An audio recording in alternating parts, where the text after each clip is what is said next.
কিন্তু একটা কথা শোনেন আমার, আমরা যখন মারা যাব না, আমরা মারা গেলে পরে 40 দিন তারা আমাদেরকে মনে রাখবে কিনা সন্দেহ আছে। বিশ্বাস করছেন না? এই যে আমাদের অনেক আত্মীয় স্বজন মারা গেছে না, বছরে একটা বারো কি কবরস্থানে কেউ গিয়েছে? হয়তো যায়, মৃত্যুবার্ষিকী ওই দিন যায়, তাই না? দেখেন আমরা কিন্তু আস্তে আস্তে ভুলে গিয়েছি তাদের, আমরা ব্যস্ত হয়ে গেছি। ঠিক একইভাবে তারাও আমাদেরকে ভুলে যাবে। এই জন্যই আমি বারবার আপনাদেরকে মনে করে একটা কথা, আমার জীবন থেকে উপলব্ধি করি একটা কথা, যে একমাত্র আল্লাহ ছাড়া এই পৃথিবীতে এবং পরকালে আমাদের আপন বলে কেউ নাই। বাকি সবাই সবার স্বার্থের জন্য আছে। মানুষ মানুষের অবস্থানকেই মূল্যায়ন করে, মানুষ মানুষের অবস্থানকেই মূল্যায়ন করে।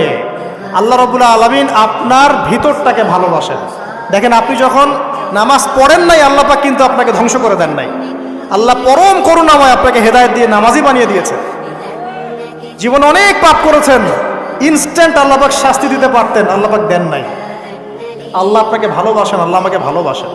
আল্লাহ পাকের এই ভালোবাসার ঋণটা শোধ করার জন্য হলেও নামাজি হয়ে যান।